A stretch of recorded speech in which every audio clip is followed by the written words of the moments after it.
What's the biggest learning you've had since being a business owner? Biggest learning? Look, I'm always learning. I'm 65 years of age. I'm still learning.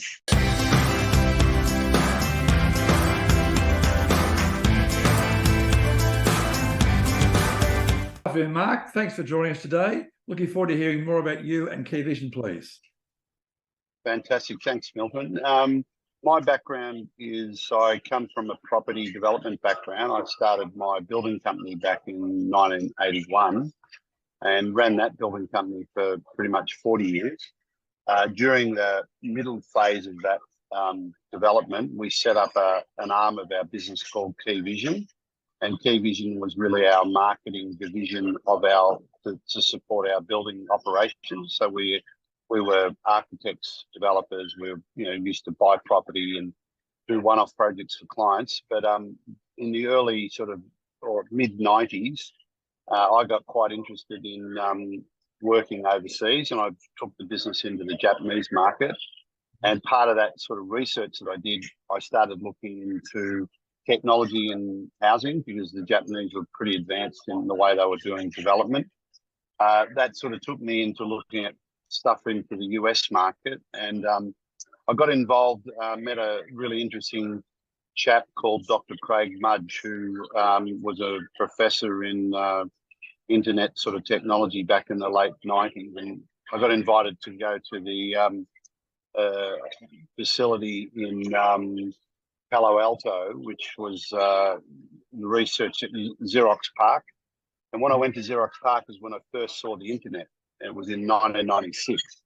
And so that kind of led me to, I came back to Australia, and part of our development in Stonehenge, the business that we set up, we said, let's start this new company.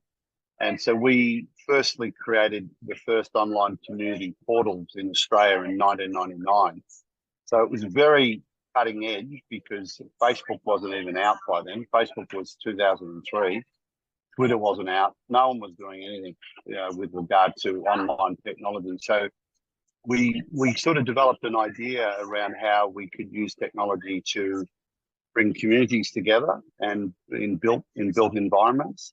And so we implemented that into our own projects, and that was sort of the beginning of the Keyvision business. And 25 years later, I'm now doing this working full time in the tech space. So I consider myself a prop tech consultant, and we've got a team of around 12 full-time staff that work fully on providing technology solutions for both property developers, facility managers, and community managers.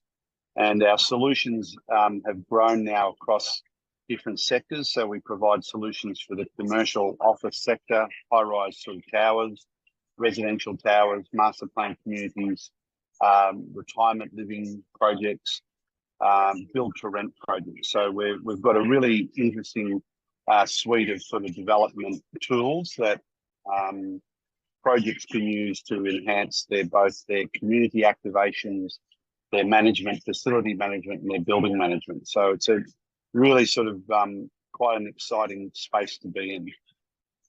Who'd be your ideal client or customer? For me, the best person for me to work with is often a property developer. The property developers who are thinking, because they've all got a built product to build, but ultimately a lot of them don't think often of the community in terms of the long-term opportunities that when you bring the component of the connecting the community together. So what we tend to do is we work with a developer in the very early stages, and our app becomes part of their solution for their marketing plans and how they promote the post-occupation process. So we help the developer with that, creating that sense of community long before the people physically move in. So our app is used for in that sort of early phase of property development in the marketing. But also equally, Milton, we do supply our product to projects that are already built. So let's say you've got a project that's been completed, a lot of developers sort of, worry about how do you make a more connected community. And so technology, particularly with the way cloud-based technology and smartphones and all that kind of is available, you can very well easily implement historically these platforms into communities that need better, cohesion, better sort of collaboration, allowing more connectivity between the residents. And to me, putting in a platform assists an existing community as much as it does a brand new community that's being developed from scratch. Right. What's the biggest challenge you're facing in a business right now? Look, growth is always the growth of any business is the hardest part, is managing the growth, managing the financial aspects of that, finding the funding. We've been probably one of the few startups in the tech space that have been profitable from day one. And it's just strategically the way I did it. We sold projects on recurring revenues. We had a SaaS model. But the constant stress in these type of businesses, like anyone has, is you've got to keep innovating. You've got to keep developing your staff. You've got to keep motivating your staff. If you get good staff, you've got to look for ways of incentivizing them to stay with you. Because the type of buildings and projects that we do, there's a lot of training to get people competent at being able to manage a client onboarding process. So I think in any business, it doesn't matter what business you're in. I mean, people is always going to be critical. We've got a team. We've got a sort of a smaller team, but what we did do is we went offshore, and our tech support is all done out of offshore. So we've got our head of our tech team is in Netherlands, and we've got a team of about 7 people who operate around the globe. And every Monday we have a meeting with them, along with the team in Australia. And so it's all about keeping motivation, keeping focus, setting goals. We've implemented a whole range of things from Q1 goals, Q2 goals, Q3 goals, and setting those OKRs, that everyone's aware of what our objectives are as from the top down. And all the team have their own sort of deliverables that they need to do. So it's just, over the years, I mean, I've had a big company of 70 odd people working. So I'm very aware that there's elements that just you must do. And the must-dos are, you as the leader of the company, you've got to be motivated and enthusiastic. You've got to be focused in delivering certainty to your staff, and being just a good person in life generally helps a great deal. So I think the challenge never goes away. I mean, running a business is no easy formula for running a business. You have to be disciplined and motivated, and keep addressing the issues, and having, I think one of the big things today is having respect for people that work with you, and making sure that they're appreciated and acknowledged with what they do. Yeah, that emotional intelligence is so important now. Yes, it is. Yeah. What's the biggest learning you've had since being a business owner? Biggest learning? Look, I'm always learning. I'm 65 years of age. I'm still learning. Look, I think my best my experience is you've got to have good people around you that are better than you. And I'm a big believer in that. I'm just going to put my other earpiece in before I run out of battery. Still there? Can you hear me okay? Yeah, no, clear. Thanks. Yeah. So I've always been able to look at my faults or my areas that I'm not good at, and I've always been able to supplement them with people. I've had a good accountant beside me. I've had a good legal guy work with me. I've had very good creative people. Right now my average age in my company is 28 to 35. So I'm like 30 years older than everyone else. So I bring some wisdom to the group, but I'm incredibly one of the things I've learned over the years, if you empower those people who are competent and give them the responsibility, most often they step up.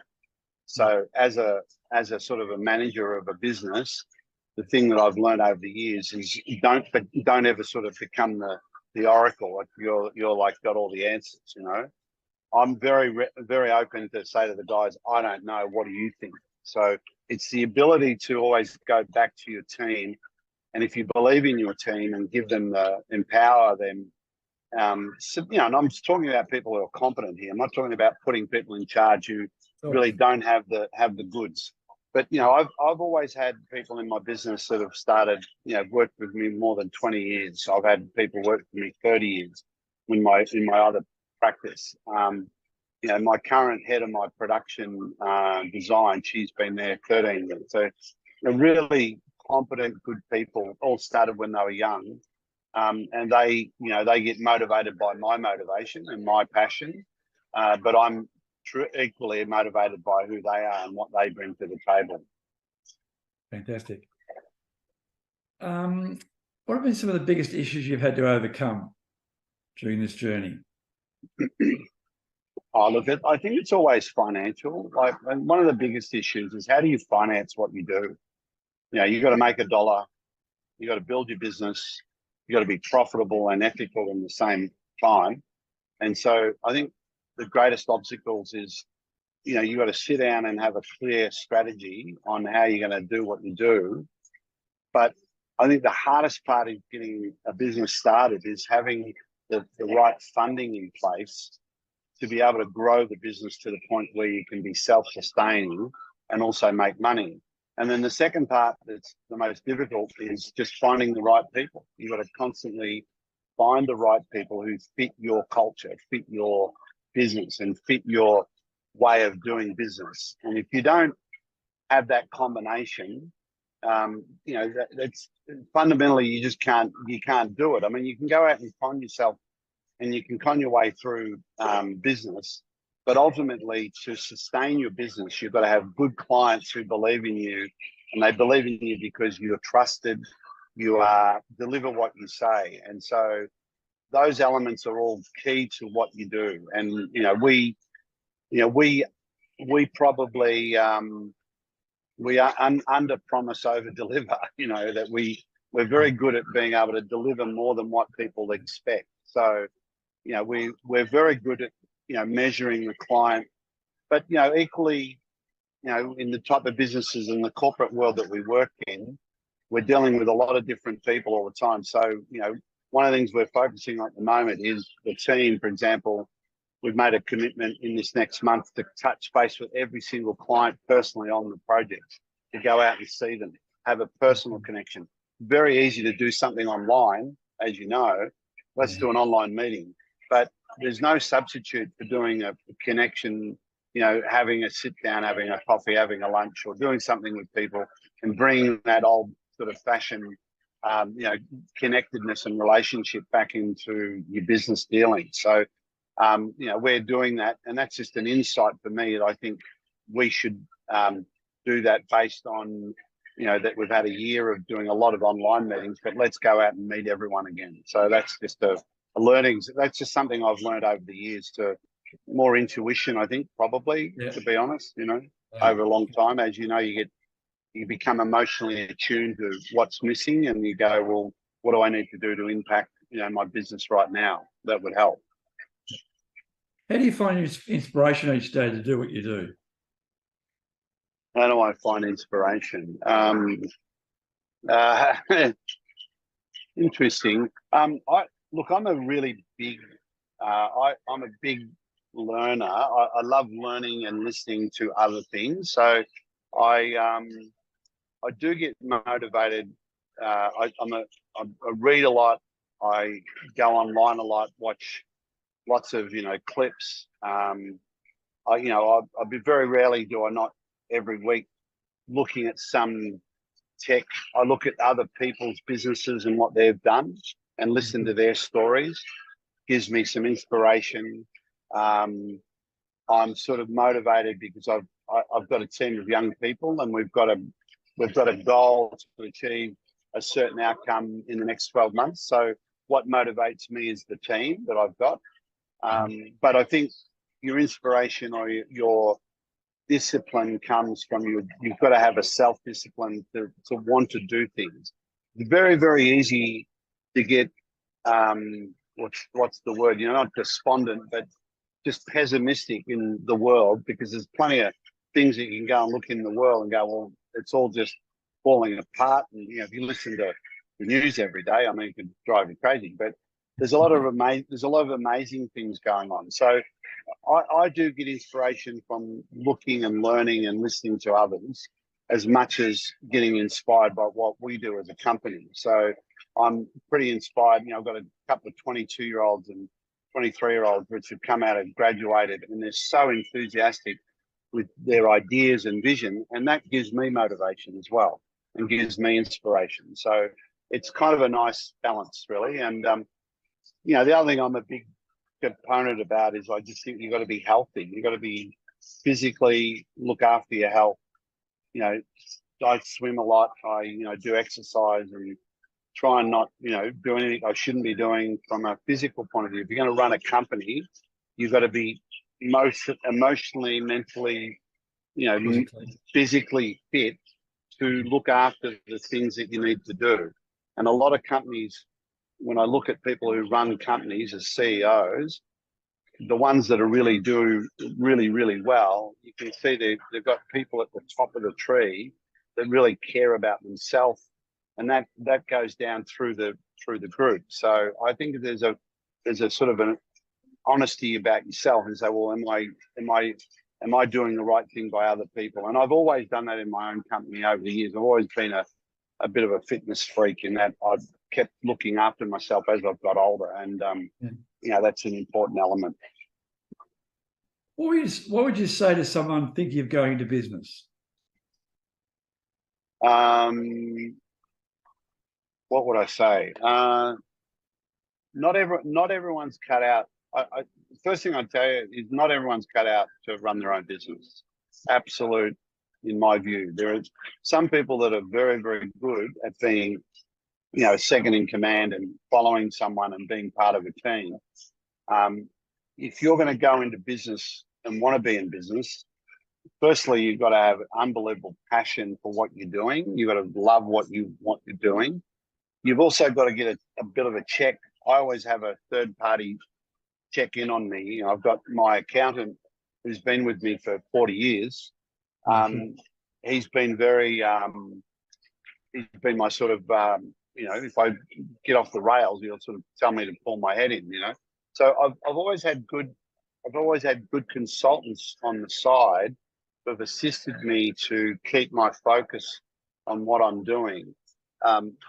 I've always been a good salesperson. So if you're going to go into business, you've got to ask yourself, what's your skill set? What is your number one skill set that you are good at doing?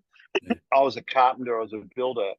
I mean, I could have been a good builder, but a good carpenter, but I never had time to focus on it. I was more busy winning the work and building the business and setting up systems and doing all those things. And in the early stages, you had to be a bit of everything. So, if you're going to go into business, the first few years is always going to be harder. And you generally got to do everything. You've got to be a jack of all trades. You've got to sell. You've got to be an accountant. You've got to be a personal, guide to other people. You've got to be a recruiter. You've got to be a good research person. You've got to understand what the market is doing and who's doing what your competitors are doing. What can you do better than them? So there's a lot of, there's so many elements that I think when you're running a business, when you first start up, you don't think of any of that at all. All you care about is if you've got a drive and a passion to want to be in business, that will generally get you over the line a long way. But at some point, the core elements of running a business, having a strategy, having good people around you to support you, all those things will come into play. The other thing that was critical for me was having a good banker, having good finance to be able to go to. I had a very good introduction to some good bank people in the NAB when I was working early days. And I sat down with the bank and I explained what I was trying to do. And I said, here's the finance I need. And they provided me financing that really got my company into property development. But I had 10 years experience already doing that. But at some point, if you want to expand your company or get into be a good business, you've got to have good support financially. You've got to have that in place. Otherwise, you will fail. And at some point, you need money to help you get through the tough times, you know. And finally, Mark, what does the future look like? What do you see as the main challenges moving forward in your industry, for you personally, and also for the business? Well, my challenge is I want to retire in 5 years. And when I say retire, I want to stop being the head of the company. But my aim is to grow the business in the next 5 years. Our aim is to be a $100 million software company, and we think we've got the platform to do it. We think we've got the global opportunities. So our challenge is going to be breaking it down over the next 5 years on the stages that we can achieve, and breaking them into achievable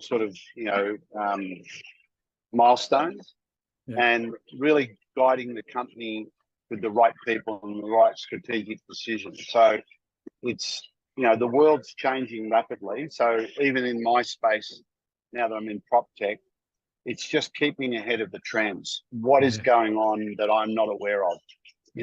Should I be doing this or not doing this? So I've got a really good team of young people that are really researching market trends and issues. And so when anything comes up, we're kind of open-minded, and I think the key to being successful going forward is you've got to be flexible and diligent and be ready to pivot. If you need to pivot, you can pivot your business, because that's really your best option. But if you're very closed-minded, got blinkers on, it can actually destroy you very quickly. And so I think businesses, from my point of view, you've got to be willing to be flexible with your thinking and keep positive, keep optimistic. Thanks, Mark. That's been fantastic. Thanks for your time, and love your goals and your setting, but especially how important your team are. That is so critical in business, and it is. Yeah. Thanks. Especially Thanks, Mark. Yeah. Thank you. Really, really appreciate it. Thank you so much for your time.